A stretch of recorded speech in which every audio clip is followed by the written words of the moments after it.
I'm not quite sure. Yes, for sure. And I just want to ask one other quick question. Given how Occuppy Democrats has handled, both Speaker Johnson and the caucus, what do you think this foreign aid fight has told us about how a Hakeem Jeffries speakership would look? I think it shows us how effective, how substantive, how meaningful it would be, and how much he and the Congress would prioritize the people and policy over political shenanigans. Gotcha. And do you anticipate the same kind of procedural fights in a Democratic majority that Republicans have had to grapple with, or do you think he can maintain a little more unity? No. There will be none of the procedural fights like this. This is the most dysfunctional Congress that we have seen in modern history. All of the norms and regular order has been destroyed because there are a few extremists who are willing to burn the house down if they don't get their way. It's not enough to vote no. They need to make sure that they get their way, which doesn't work when you're in a narrow majority, and certainly doesn't work when you're in divided government, because you have to recognize that you don't control all three entities that are required to pass legislation. And the fact that there's an extremist wing of the Republican Party that won't accept that they don't have total control over our government has ground this Congress to a complete halt, except when Democrats join in to get the essential work of the Congress done. If this passes today, then it will be yet another example of the work of Congress getting completed and accomplished solely because Democrats put country over party. Would you be willing to vote to save Mike Johnson if he was vacated?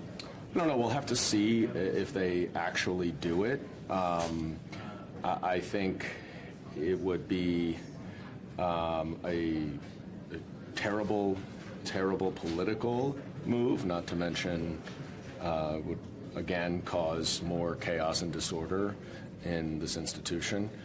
We saw in October that there's no easy fix, and that's because the problem is not the speaker, the problem is the party. It's like a golfer, a terrible golfer getting new clubs to try to get better. The problem is not the clubs. The problem is not the clubs, it's the swing. Does sacrificing himself for the Ukraine aid make you more likely to help him? Well, I think everyone on our side recognizes that in the face of significant opposition and threats from extortionists on the extreme MAGA wing of his party, that he has stood up and to do the right thing because he recognizes that Congress and the House must govern, and that's what our role is. So, thank you, Congressman. Thank you very much.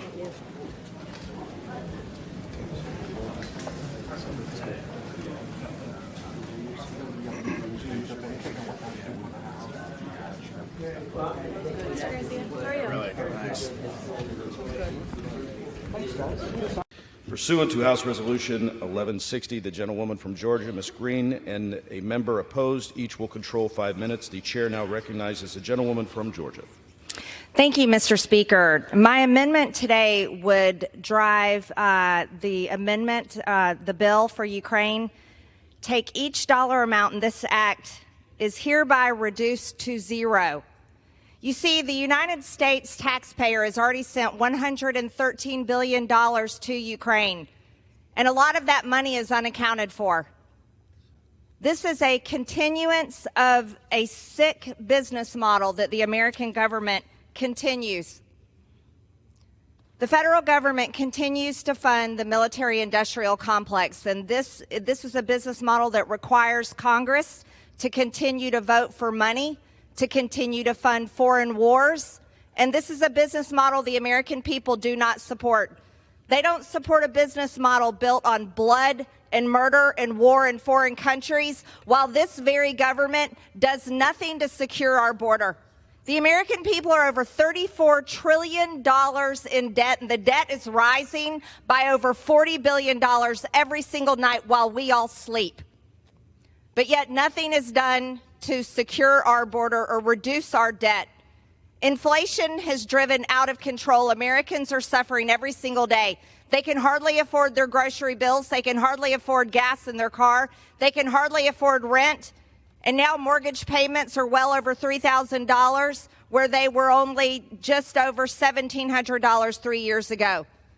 The youngest generation, young adults, don't even think they're going to be able to buy a home in their lifetime. And today in Congress, the most important thing that this body thinks should be done is to send another $61 billion to a war in Ukraine that the American people by 70% do not support. Mind you, this comes on the very heels of Monday being April 15th, tax day, where every single American had to scrounge up their money and send their dollars in to the IRS. Or some of them had to file extensions because they weren't ready and didn't have the money to pay their taxes. But today, this body says the most important thing we can do, no, is not reduce spending. That's not it. Not to do anything to drive down inflation. Oh, no, we can't do that for the American people. It's not to secure our own border that is invaded every single day, by people from over 160 different countries. No, don't secure the American border. Let everyone in. We have over 1.8 million known gotaways. We don't know who these people are. And yet you have members of this body talking big and tough about, oh, we have to defeat Russia. Oh, we have to protect Ukraine. But yet all of you are unwilling to protect the American citizens that pay your paycheck, pay the light bills in this building, and pay for this entire federal government. For what? For nothing. Ukraine is not even a member of NATO. Ukraine is not a member of NATO, but the most important thing you hear in Washington, D.C. is, oh, we have to spend Americans' hard-earned tax dollars over to Ukraine and keep the money going to continue to murder Ukrainians, wipe out an entire generation of Ukrainian men so that there are widows, there are fatherless orphans, there are not enough men to work in their industries. Oh, but you really support Ukraine. Wow, what kind of support is that? It's repulsive. You know, shame on the American government. Shame on the American government. If we support our military, support our military. We should be funding to build up our weapons and ammunition, not to send it over to foreign countries to kill foreign peoples. And if this body was worth what it claims to be, what it is, every single one of us would be demanding peace in Ukraine between these countries, peace for these people, so that no more of them have to die. But you never hear anybody demanding peace. No, no, no, no. Peace is the last thing Washington wants because it doesn't fit the business model. This is a business model that they say continues our economy, protects American jobs. What a disgusting business model. We should have a business model that builds up our American companies and American jobs to serve American interests, and our military and our government should care about protecting the national security of the United States of America and the Americans that pay their hard-earned tax dollars to fund all of this. America last. America last. That's all this is. Every single day, America last. Gentlewoman's time has expired. I yield. Gentlewoman yields. For what purpose does the gentlewoman from Connecticut seek recognition? Mr. Chair, I rise in opposition to this amendment, strong opposition to this amendment, which would eviscerate Gentlewoman is recognized for the bill. 5 minutes. Thank you. In the post-World War II construct, the United States is the witness to the world on the values of democracy and freedom. These values have provided the United States of America with strong allies across the globe. It has helped our partners in Europe and NATO to support Ukraine against Vladimir Putin's unjust war.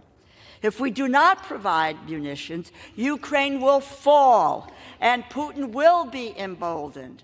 And the Green Amendment allows Putin to control Europe, abdicating our leadership role and promises to our allies cannot happen. We must support Ukraine's defense. The world prior to World War II was unstable, with authoritarian fascist leaders seeking power, and voting no on this amendment will ensure that history does not, in fact, repeat itself. I urge all of you to vote no. I reserve the balance of my time. Gentlelady has the only time. 2 minutes to the gentlewoman from Minnesota, the ranking member of the Defense Subcommittee, Ms. McCollum. The gentlewoman is recognized for 2 minutes. Thank you, Mr. Chair, and I thank the ranking member. I rise in very strong opposition to this amendment. Cutting the funding in this bill would be devastating. To zero out our support for Ukraine would only embolden Putin more. As I said earlier, murdering civilians on a daily basis is what the Russian government is up to, as well as holding thousands of Ukrainian children as captives. As ranking member of the Defense Appropriations Subcommittee, I know the funds included in this bill will provide Ukraine with the vital support they need to defend themselves. If this amendment were to pass, we would send a signal that the United States does not stand against Putin's campaign of death and destruction in Ukraine. We absolutely must stand against Putin's aggression. If Putin is allowed to succeed in snuffing out Ukraine's democracy, it will put our allies in the Balkan states, Poland, Romania, and other NATO partners at great risk. The funds in this bill also strengthens America's national security by supporting our operations in Europe, backfilling our own military stocks so that we are prepared. I strongly urge a no vote on this amendment, and Mr. Speaker, I yield back. The gentlewoman yields back. Gentlewoman from Connecticut. Mr. Chair, I yield 2 minutes to the gentleman from Washington, the ranking member of the Armed Services Committee, Mr. Smith. The gentleman is recognized for 2 minutes. Thank you, Mr. Speaker. I want to focus on one argument of the sponsor of this amendment, who's basically saying that if we pass this bill, we are advocating the killing of Ukrainians. That is a uniquely demented way of looking at this war. Putin invades. Putin, as we speak, is bombing and killing Ukrainian civilians. And the only thing that is reducing the number that he can kill is the Ukrainians' ability to fight back. So to look at this from a pure Russian propaganda standpoint, they invade, they bomb, they kill, and it's our fault for helping the Ukrainians defend themselves. That is the argument here against supporting Ukraine, and it literally makes no sense. If you want peace, give the Ukrainians the strength to stop Putin. He is the one that will not come to the bargaining table right now because he thinks he's winning. He thinks he can go all the way to Kyiv. He thinks he can take the whole country. If we give the Ukrainians the ability to stop him, that forces him to the table. It makes no sense to say that giving the Ukrainians the ability to defend themselves is what's killing them, when it is very clearly the Russians that are killing them. And I would also note that no president has added more to the deficit in one 4-year, or the debt, sorry, in one 4-year term than President Trump. And I didn't hear a single Republican complaining about the debt or the deficit during that period of time. The Ukrainians need our help to bring peace, to stop Putin, to stop what he is trying to do. Also, to Ms. McCollum's point, this also helps our industrial base. We face a dangerous world between Russia, Iran, China, North Korea, all of whom are working together, by the way. If we don't help Ukraine stop Russia, that helps Iran, that helps China, that helps North Korea. This is about our national security, which I am quite confident that whether asleep or awake, the American people also care dearly about. Please defeat this amendment and support Ukraine and support United States national security interests. Thank you. I yield back. Gentleman yields. Gentlewoman from Connecticut is recognized. Speaker, I yield back. Gentlewoman yields back. The question is on the amendment offered by the gentlewoman from Georgia. Those in favor say aye. Those opposed say no. In the opinion of the chair, the noes have it. The amendment is not. Mr. Speaker, For what purpose does the gentlewoman from Georgia seek I ask recognition? for the yeas and nays. The gentlewoman asked for a Recorded vote.